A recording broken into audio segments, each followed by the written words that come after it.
ಭಗವಂತನ ಪೂಜೆಗೆ ಬೇಕಾಗಿರುವುದು ಧನಕನಕವಲ್ಲ, ಕೇವಲ ನಿಷ್ಕಲ್ಮಶ ಭಕ್ತಿ.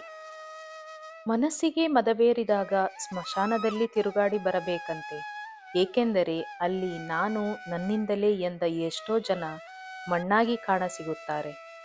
ಯಾವುದೇ ಒಳ್ಳೆಯ ಕಾರ್ಯವಾಗಲಿ ಪ್ರಯತ್ನವೆಂಬುದು ಅಧಿಕವಾದರೆ ಹಣೆಬರಹವೂ ಕೂಡ ಶಿರಬಾಗುತ್ತದೆ. ಇದು ನಿಶ್ಚಿತ. ಕೋಪದಿಂದ ಮಾತನಾಡಿದರೆ ಗುಣವನ್ನು ಕಳೆದುಕೊಳ್ಳುತ್ತೇವೆ. ಹೆಚ್ಚಾಗಿ ಮಾತನಾಡಿದರೆ ಶಾಂತಿಯನ್ನು ಕಳೆದುಕೊಳ್ಳುತ್ತೇವೆ. ಅನಗತ್ಯವಾಗಿ ಮಾತನಾಡಿದರೆ ಕೆಲಸವನ್ನು ಕಳೆದುಕೊಳ್ಳುತ್ತೇವೆ. ಅಹಂಕಾರದಿಂದ ಮಾತನಾಡಿದರೆ ಪ್ರೀತಿಯನ್ನು ಕಳೆದುಕೊಳ್ಳುತ್ತೇವೆ. ಪ್ರೀತಿಯಿಂದ ಮಾತನಾಡಿದರೆ ಎಲ್ಲವನ್ನೂ ಗಳಿಸಿಕೊಳ್ಳುತ್ತೇವೆ. ನಡೆಯುವ ಹಾದಿಯಲ್ಲಿ ಚುಚ್ಚುವ ಮುಳ್ಳಿದ್ದರೆ ಪಾದರಕ್ಷೆಯನ್ನು ಮೆಟ್ಟಿ ನಡೆ. ಬದುಕೆಂಬ ದಾರಿಯಲ್ಲಿ ಚುಚ್ಚಿ ಮಾತನಾಡುವ ಜನರಿದ್ದರೆ ನಿನ್ನ ಪಾದರಕ್ಷೆ ಬಿಡುವ ಸ್ಥಳದಲ್ಲಿ ಬಿಟ್ಟು ನಡೆ.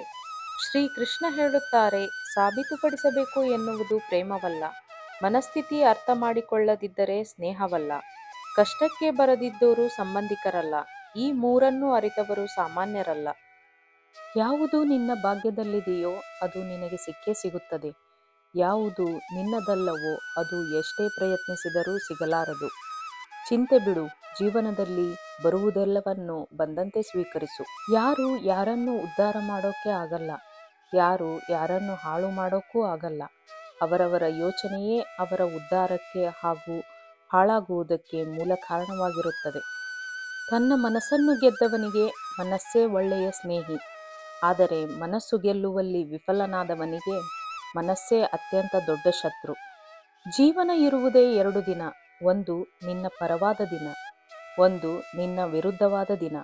ಪರವಾದ ದಿನದಲ್ಲಿ ಅಹಂಕಾರ ತೋರಿಸಬೇಡ, ವಿರುದ್ಧವಾದ ದಿನದಲ್ಲಿ ತಾಳ್ಮೆ ಕಳೆದುಕೊಳ್ಳಬೇಡ. ಮರಕ್ಕೆ ಬೇರು ಎಷ್ಟು ಮುಖ್ಯ, ಹಾಗೆಯೇ ಮನುಷ್ಯನಿಗೆ ನಂಬಿಕೆ ಅಷ್ಟೇ ಮುಖ್ಯ. ಬೇರು ಇಲ್ಲವಾದರೆ ಮರ ಉಳಿಯುವುದಿಲ್ಲ, ನಂಬಿಕೆ ಇಲ್ಲವಾದರೆ ಸಂಬಂಧಗಳು ಉಳಿಯುವುದಿಲ್ಲ. ಪ್ರಪಂಚದಲ್ಲಿ ಯಾರನ್ನಾದರೂ ಸೋಲಿಸಬಹುದು, ಸೋಲಿನಲ್ಲಿಯೂ ನಗುವವರನ್ನು ಎಂದಿಗೂ ಸೋಲಿಸಲು ಆಗುವುದಿಲ್ಲ. ಸ್ವಯಂ ವಿನಾಶ ಮತ್ತು ನರಕಕ್ಕೆ 3 ದ್ವಾರಗಳಿವೆ. ಅದುವೇ ಕಾಮ, ಕೋಪ ಮತ್ತು ದುರಾಸೆ. ಭೂಮಿಯಲ್ಲಿ ಬಿತ್ತಿದ ಬೀಜ ಹೇಗೆ ತಕ್ಷಣ ಫಲ ಕೊಡುವುದಿಲ್ಲವೋ ಹಾಗೆಯೇ ಅಧರ್ಮ ಮಾಡಿದ ತಕ್ಷಣ ಕೆಟ್ಟ ಫಲ ಸಿಗುವುದಿಲ್ಲ. ಪಾಪದ ಕೊಡ ತುಂಬುತ್ತಾ ಹೋದಂತೆ ಒಮ್ಮೆಲೇ ಬುಡ ಸಮೇತ ಕಿತ್ತು ಹಾಕುತ್ತದೆ. ಬಲ ಇದೆ ಅಂತ ಅಹಂಕಾರ ಪಡಬೇಡ, ಏಕೆಂದರೆ ಕಲ್ಲು ನೀರಿನಲ್ಲಿ ಬಿದ್ದಾಗ ಅದರ ಭಾರದಿಂದಲೇ ಅದು ಮುಳುಗುತ್ತದೆ. ಅರ್ಥವಿಲ್ಲದ ಮಾತಿಗೆ ಎಷ್ಟೇ ಸಮಯ ನೀಡಿದರೂ ವ್ಯರ್ಥ. ಹಾಗೆಯೇ ಜೀವನದಲ್ಲಿ ನಿನ್ನ ಅರ್ಥ ಮಾಡಿಕೊಳ್ಳದವರ ಜೊತೆ ಸಮಯ ಕಳೆದರೆ ನಿನ್ನ ಜೀವನವೇ ವ್ಯರ್ಥ. ನಿನಗೆ ಏನು ಬೇಕು ಎನ್ನುವುದು ಭಗವಂತನಿಗೆ ಗೊತ್ತಿದೆ, ಅದನ್ನು ಭಗವಂತನಿಗೆ ಬಿಡು. ಕೇವಲ ಭಗವಂತನ ಪ್ರೀತಿಗಾಗಿ, ಕಾರ್ಯಸಿದ್ಧಿಗಾಗಿ ಕರ್ಮ ಮಾಡು. ಖುಷಿ ಬೇಕು ಎಂದರೆ ರಾತ್ರಿ ಎಚ್ಚರವಾಗಿರಬೇಡ. ಶಾಂತಿ ಬೇಕು ಎಂದರೆ ಹಗಲಿನಲ್ಲಿ ಮಲಗಬೇಡ. ಸನ್ಮಾನ ಮಾಡಬೇಕು ಎಂದರೆ ವ್ಯರ್ಥವಾಗಿ ಮಾತನಾಡಬೇಡ. ಮತ್ತೆ ಪ್ರೇಮ ಬೇಕು ಎಂದರೆ ನಿಮ್ಮವರನ್ನು ಬಿಟ್ಟು ಕೊಡಬೇಡ. ಮರದ ಮೇಲೆ ಕುಳಿತ ಹಕ್ಕಿ ಕೊಂಬೆ ಮುರಿದು ಬಿದ್ದರೂ ಭಯಪಡುವುದಿಲ್ಲ, ಏಕೆಂದರೆ ಅದು ನಂಬಿರುವುದು ತನ್ನ ರೆಕ್ಕೆಗಳನ್ನೇ ವಿನಃ ಕೊಂಬೆಗಳನ್ನಲ್ಲ. ನಿಮ್ಮ ಗುರಿಯನ್ನು ಸಾಧಿಸುವಲ್ಲಿ ವಿಫಲವಾದರೆ ತಂತ್ರವನ್ನು ಬದಲಿಸಿ, ಗುರಿಯನ್ನಲ್ಲ. ಹೊಗಳದಿದ್ದರೂ ಬೇಡ, ತೆಗಳದಿದ್ದರೆ ಸಾಕು. ಸಾಧಿಸದಿದ್ದರೂ ಬೇಡ, ಬಾಧಿಸದಿದ್ದರೆ ಸಾಕು.